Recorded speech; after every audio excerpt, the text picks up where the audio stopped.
Greetings from the place here in Derbyshire, where Hull City's 6-game unbeaten run has come to an end with a 2-1 defeat against Derby County.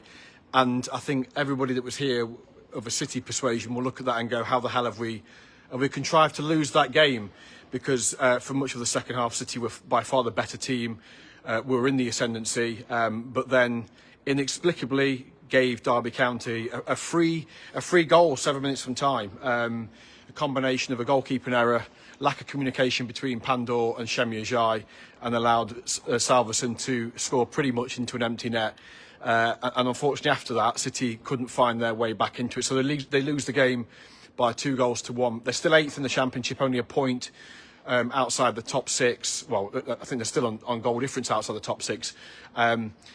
And it's now about how they respond. Let's dissect the game very quickly before the lights get turned off here. Fairly even first half. Game lacked a lot of quality. Derby were very long ball, as we knew they would be. Lots of long throws, lots of corners. City didn't really affect the game in the top third of the pitch as much as they would like. I think that will be the frustration in that first half. Matt Crooks did hit the crossbar with a rasping drive, to be fair. But they just lacked. Derby were defending high, and City just couldn't. City couldn't get through Derby, and it was a bit nip and tuck. And then the goal comes midway through the first half. Sergei Yakirovic felt it was a foul on Shemi Ajayi. The corner comes in. Carlton Morris gets up on the back of Shemi and heads it in the corner. It's a fantastic header from Carlton Morris. You have to give him credit. You know, he's in great form. Scored his first career hat-trick at the weekend. We spoke in the build-up to the game that Derby are pretty obvious. You know, it's long balls, it's set plays, and they're very good at what they do. And unfortunately, Morris gets the run on Shemi and heads it in the back of the net. There is a case for it being a foul. I mean, he just jumped on the back of him. He ploughs him out the way. I think you'd say great forward play. Can Shemi be a bit stronger? Potentially. Is it a foul? I mean, I haven't seen a replay. At the time, you just say, look, the forward has wanted to get on the end of it, and he's got on the end of it and headed it in the back of the net. As I say, Sergei thinks it was a foul, but what I would say, he accepts that English football is different, perhaps, to football elsewhere, where a lot more is allowed to go. It's a lot more physical than what it is. Mikey, I haven't seen a replay. We don't get screens here, so I just saw it in real time. In real time, as quick as it happened, it just looks like he gets the run on him and wins it. A lot of people that have seen replays have had the benefit of saying he just jump on the back of him, he ploughs him out the way and wins it. Well, you know, the referee's there to make a decision, didn't make it. What I would say, we can debate it all night whether it's a foul or it's not. It wasn't given as a foul. What I would say is the second half, City were much better. The problem they've got at the minute is they're only playing for 45 minutes. They were really poor at Norwich, got away with it, got in at half time at 0-0, and then were much better in the second half. Tonight, they weren't as bad at Norwich as they were at Norwich, because Norwich had a lot of chances. They carved them open quite easily. Tonight, Derby didn't create anything really. Charlie Hughes made 2 absolutely belting blocks just before they scored. There was one, City got caught out, and he was 2-on. It was Ajimangan and Morris 2-on-1 coming into the box, and Charlie gets across and makes the block for a corner. Then the corner comes in to the back post. The shot comes in. He makes another block back out for the corner. I think from the next corner is when Morris scores. But Derby didn't. If I think back to Panda, how many saves did he make in the first half? I'm struggling to think of anything really. But obviously they were 1-0 up. City was so much better in that second half that they played with a greater tempo. They had a couple of decent moments before they did score the equalising goal. Gowhart, funny enough, Derby had a shot just before that where Gowhart, they got a corner, City tried to clear it. Gowhart played a really poor pass back into his own penalty area, and they came out and Panda made a save and it was straight at him. They went up the other end, then Joff fed Matt Crooks, who went through, and the goalkeeper Zetterstrom made a really good save, strong save. And then they did score when Regan broke through, crossed it for Joel Ndala to run in. He got caught in a tangle with the goalkeeper and a Derby defender, but managed to scramble the ball over the line. City were much the better team. As I say, they were playing towards their fans, who I thought were brilliant tonight, 1,800 of them. They were in the ascendancy. Derby looked on the rack and were really struggling to get out. You know, they weren't as effective in the second half as they were in the first. But it's that Achilles heel. It's that getting that second goal. They got it on Saturday. They didn't get the second goal tonight. When they had, I wouldn't say they created a host of chances in terms of shots at goal, but they created a lot of moments, a lot of balls in and around the penalty area. They were creating pressure, creating really good moments. They just couldn't take it. But they've got a point, and I think we all said before the game, given the result, the win at Norwich, the injuries, I think, yes, you want to win the game tonight, but I think you'd have taken a point, and they've got a point. They've got a point in their pocket, and if anything, they look like as I say, they look the team in the ascendancy. They look the team capable of going on and win the game. And then you have that massive brain hemorrhage at the back where, you know, sort of Panda comes out, slips, clears it straight to Salverson, who's just come on the pitch, and he just rolls it into an empty net. You know, Jurkovic says that Panda should have stayed in his box, that Shemi should have rolled it back to him, played the back pass, and they would have dealt with it. I wonder how much. There was a moment earlier in the second half where Panda came rushing out of his box, and it was quite close. Obviously, Derby say it was he handled it outside the box. They were up in arms here.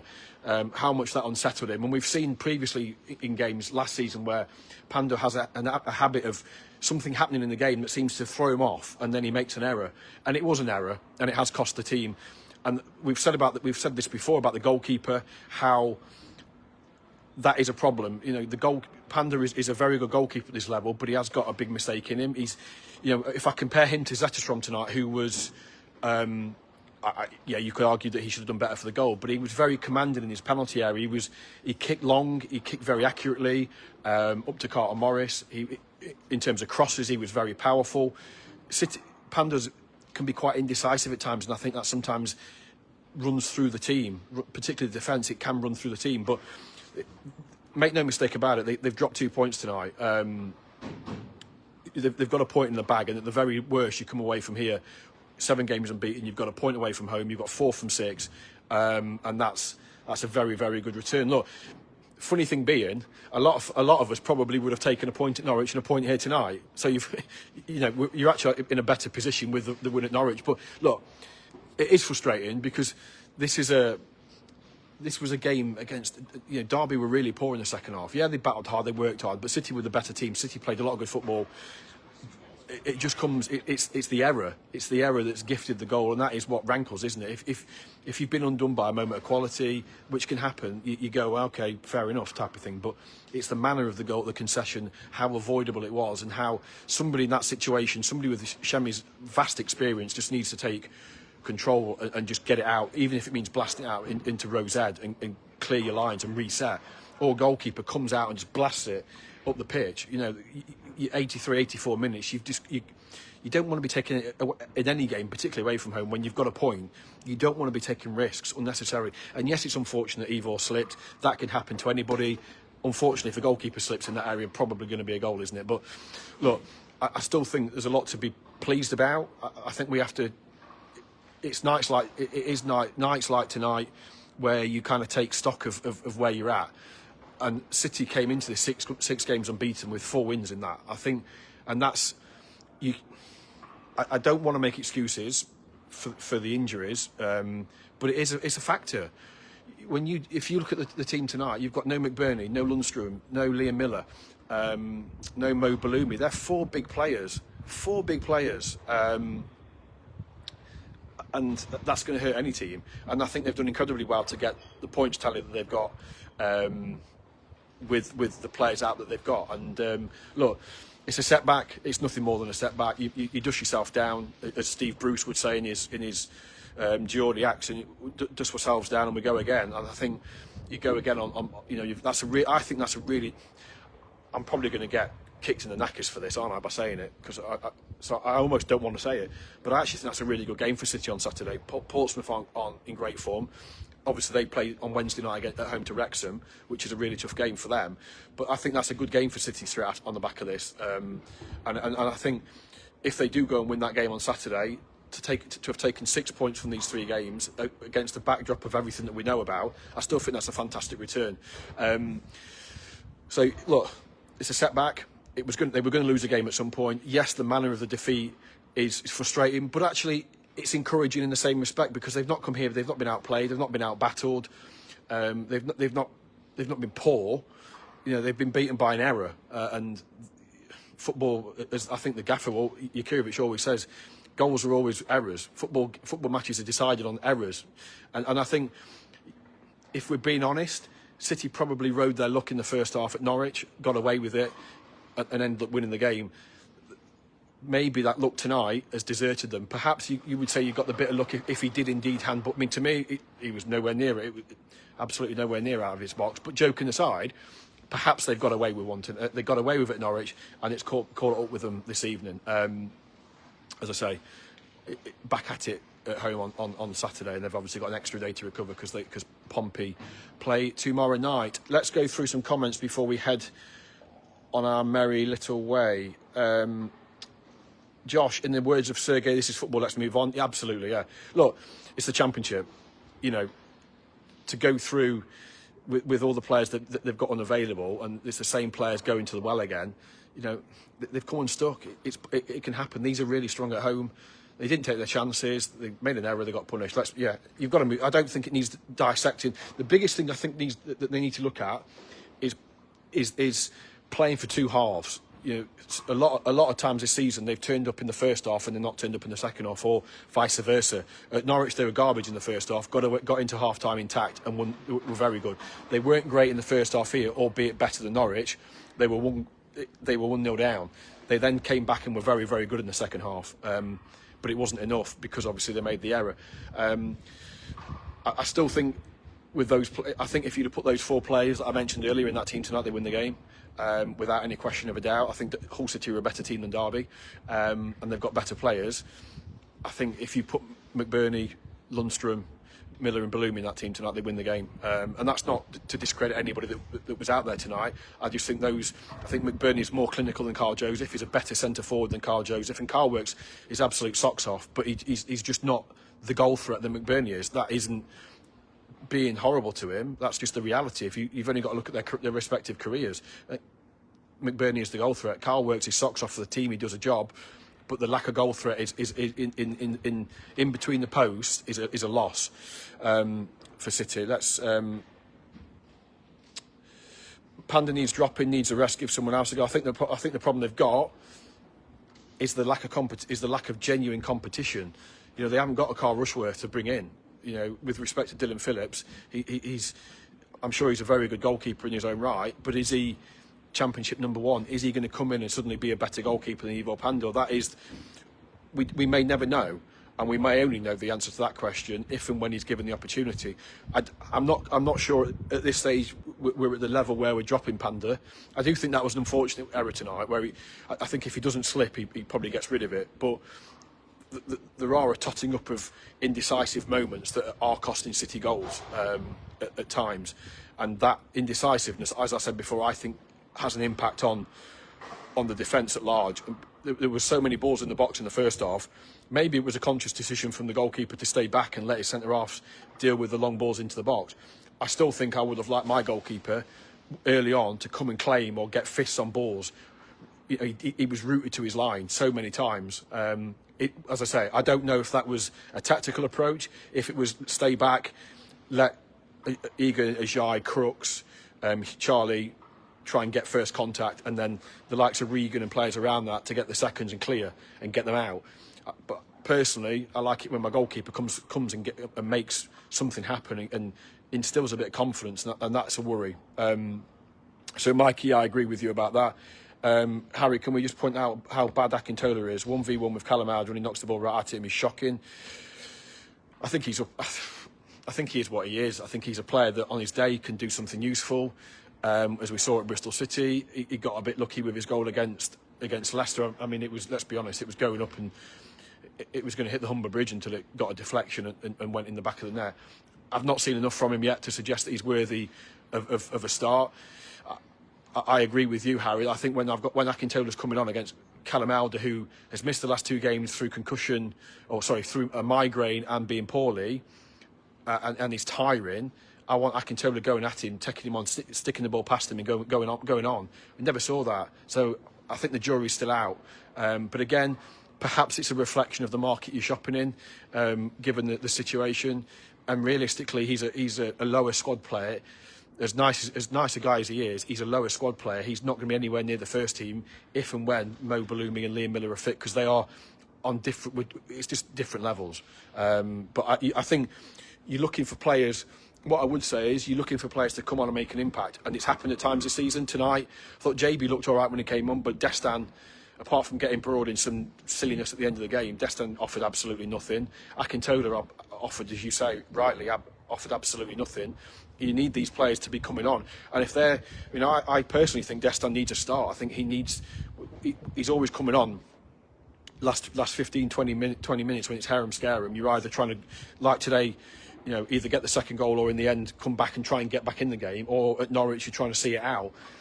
Maybe it's time that Destan is given a start and given an hour. Rest Carl Joseph, give him, because we're asking a lot of Carl Joseph at the minute to be the number 9, but press hard, come back and try and create, do everything. Maybe Destan needs, an opportunity on Saturday, perhaps.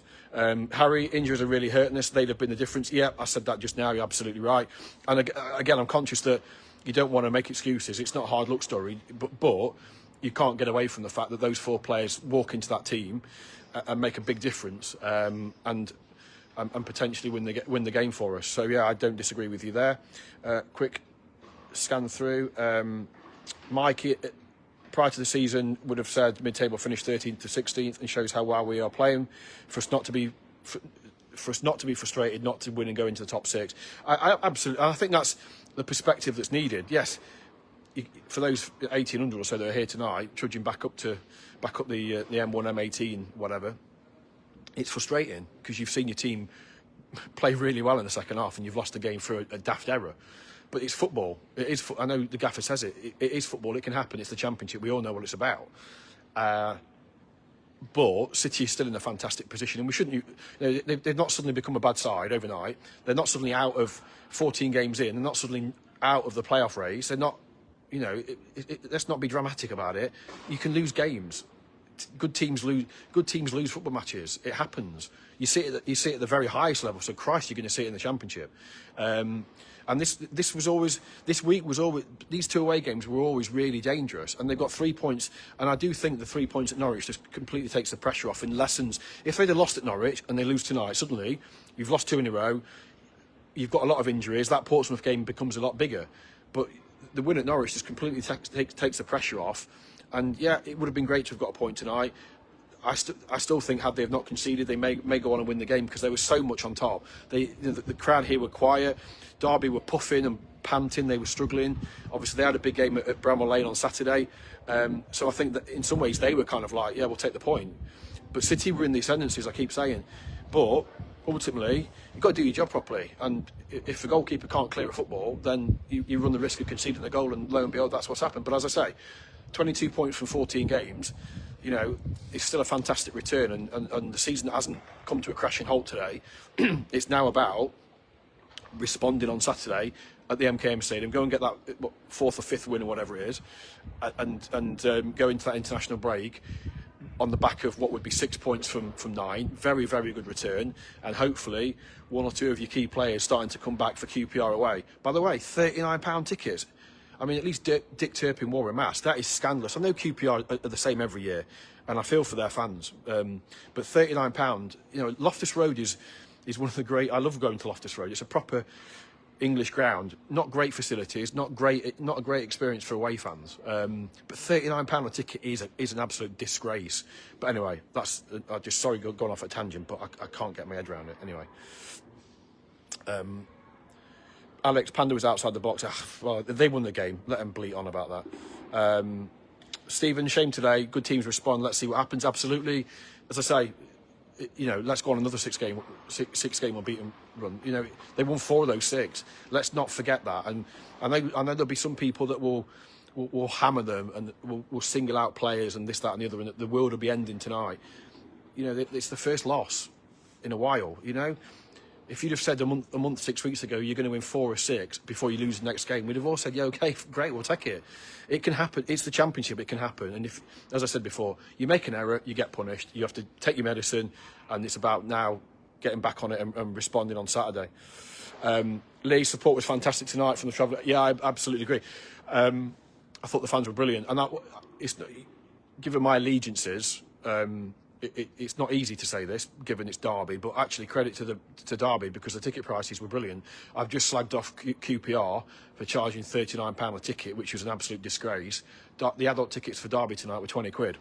I mean, there's probably a joke in it somewhere about it being Pride Park and, you know, on a retail park and all that sort of stuff, but, you know, we'll keep that for now. But 20 quid a ticket, I think, is fantastic. So credit to Derby County for that, and no doubt that helps swallow the support, because it is one of the shorter trips. It's not easy on the Tuesday night, admittedly, with work and everybody's commitments, but I think fair play to Derby for getting their ticket prices absolutely spot on. So well done to that.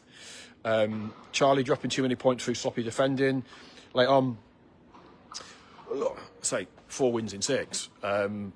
I would agree with you that they've dropped points against Charlton, poor defending, and they've dropped 2. They've dropped 1 certainly here tonight. But it's still early in the season, and they're Championship players for a reason, because if they were consistent enough, they'd be playing at a high level. But I still think they're making fantastic progress, and they just need to tighten up. They'd be, you know, if in the last 3 games you take those, they'd be 3 points better off. What that will mean at the end of the season, only time will tell. But I agree with you in that sense, Charlie, that, you know, that goal against Charlton was really poor defending, and the goal tonight, the second goal tonight was calamitous, quite frankly. But as I say, it is football, and we just have to sort of get on with it, and they've just got to sharpen up and switch on from it. Harry McBurney could have won that game on his own. I just think he's a big miss. You look at what Carlton Morris did tonight. He scored the goal. There was a moment second half where City were really, really dominant, and Derby couldn't get out. And then I think it was the goalkeeper just pinged one straight up the top, and Morris just stuck out a leg. He literally just stuck out a leg and took the ball down. And he backed in, he took the ball down, and he got Derby up the pitch. It's that sort of physical presence, that dominance in attack that Derby had with Morris, that City don't have with Carl Joseph. Isn't that type of player. McBurney is. If you think back to the Birmingham game, City were really, really under the pump at Birmingham, and they couldn't get out. And then there was a ball went to the halfway line, and McBurney backed in to the Birmingham player, backed in, and he ended up taking him all the way to his own goal line, and McBurney got the Tigers a corner. That kind of example of the forward play that Morris was capable of tonight, City don't have, and the sooner McBurney's back, the better for everybody. But here go the lights.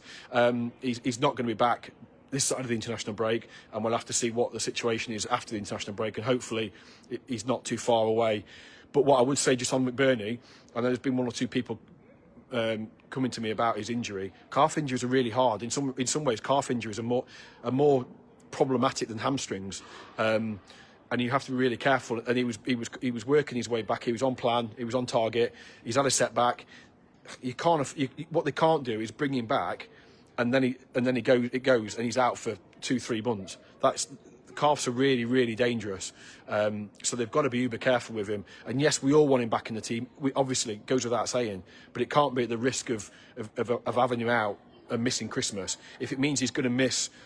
You know, obviously he's going to miss Pompey, but if he misses the first couple of games after the international break, yes, it's frustrating, yes, it's not ideal, but you've got to get him back, because that run from QPR right up until, the first week of January is massive. 11, 12 games before the FA Cup, we break for the FA Cup. They need him for the Christmas period. You can't go through the Christmas period. You can't afford to go through Christmas without McBurney. So if it means they've got to be a bit more patient with him, then so be it. But I don't disagree with you. Yeah, Mikey echoed the things about the fans. Stephen, any chance the injured players back for Saturday? No. There was hope that Bellumi could feature. He's had a setback, so he won't. Originally, I think they thought that McBurney would be back for Pompey when he first limped off at Birmingham. But as I just said there, he's had a setback, so he won't be back for Pompey. Nor will John Lundstrom. Liam Miller, we know, won't be. So in answer to your question, it won't be. I think it'll pretty much be the squad that we've had for the last couple of weeks. Brandon Williams is playing for the under-21s to try and get his fitness up and get his match sharpness up before he's really considered for a first-team spot. But again, where does he play? Because I thought Giles was very good again tonight. I thought Drame played well. Louis Coyle came out of the team tonight. I suspect he'll be back in the team on Saturday. So it's all right having Brandon Williams available, but where does he fit in? I think the bigger problem they've got is in that top third of the pitch. Just quickly on Joe Gallhart, by the way, his ankle's fine. He came off just for fresh legs. He's obviously put a lot of work in. He's had that ankle problem, but he's fine. No issues there. Charlie, we paid $3 million for Joseph. It's hard. I really like Kyle, and I think I'm going to be speaking to him on Thursday. But it's difficult to criticise him because yes, we spent a lot of money on him, but he's not an out and out centre forward. His career stats suggest that he's not an out and out striker. He's never been a 20-goal a season striker like McBurney. So he's in the team for his work ethic, and he's in this team for his pressing and his things. I mean, if you think of that chance on Saturday at Norwich, he does brilliantly to rob Shane Duffy of the ball, and then his finish is really poor. He snatches at the finish. You could even square it for Darko JB. He doesn't either. That's the lack of quality, really. I get the point. If you're spending 2.5 million on a striker, you expect him to be able to score goals. At this level, you've got to be taking your chances. And unfortunately, City just don't have. We always said it at the start of the season that McBurney would be the one. The worry would be when McBurney's not in the team. And other players have chipped in. Kyle, it's harsh, but Kyle's got to start. He's got 2 already. He's got to start chipping in with goals because he's up there. You've got to. It's all right working, and I take your point.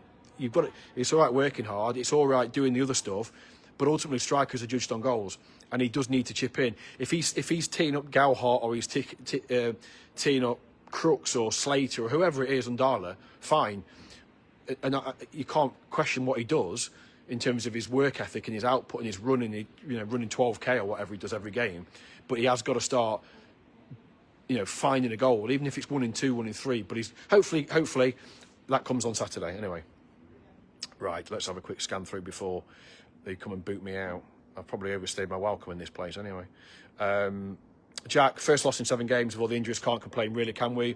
Unlucky tonight, against the informed team. Yeah, these are good at home. They always generally are good at home. They won the last 2, won at Bramwell Lane Saturday. It's hard to be too critical, I think, given the backdrop of everything, and as I say, as you say there, unbeaten in 6 before tonight, and it wasn't like they've drawn 5 of those and won 1. They won 4 of those, so let's not forget that. So they're still in a fantastic position, and I think if you'd have offered any sane-minded City fan, at 3 o'clock, 3 o'clock on the opening, was it 3 o'clock? Or was it 12? No, it was 12:30, wasn't it? At Coventry, the opening day. If you'd have offered any City fan at 12:30 on the opening day of the season, you'd be 8th. In the Championship after 14 games with 22 points, everybody would have snapped your hand off. So you have to sometimes you've just got to take, it's the Championship, you're going to lose games. But it's, as I keep saying, it's all about responding. It's all about how you bounce back. John Paul Fuster, good performance tonight, errors and indecision between Shemi and Ivor, the only difference, point deserved minimum, absolutely agree with that.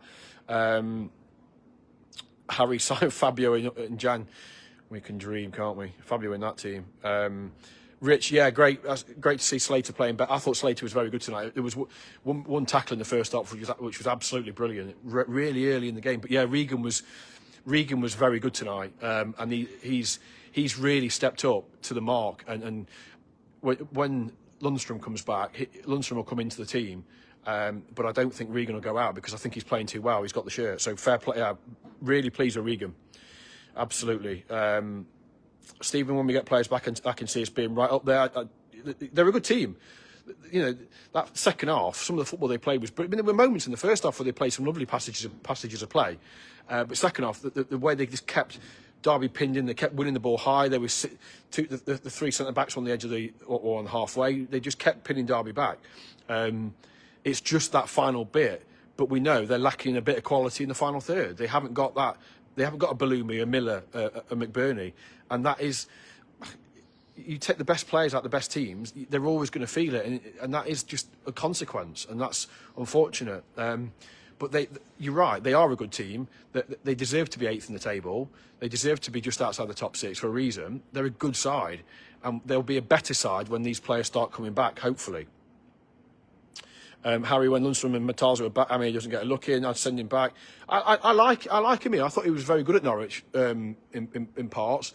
He can be quite up and down. I mean, he did something really like.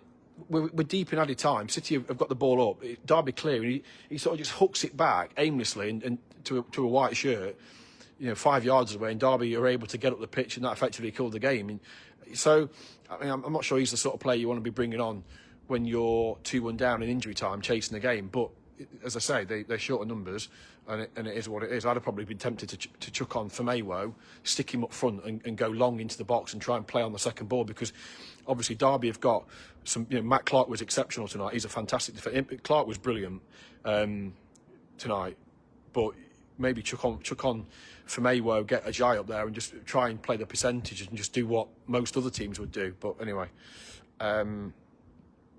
right. Louise, it's not all good, not the end of the world. I mean, that's ultimately it, Louise, isn't it? They've lost a game. It's not the end of the world. They're still in a good position. It's the Championship. They're going to lose games. I keep saying that. Let's have a quick scan. Luke, yeah, poor communication, absolutely. John Paul, definitely making good progress. It's a whole leap. Yeah, I mean, look at where they were last year. That's probably a fitting way to finish. Look, I know they drew here last year, but they didn't win for ages. So yeah, this is a marked improvement of where we were 12 months ago. Yeah, Christopher, great point. Just remember this time last year. This season is so much better. It is, absolutely.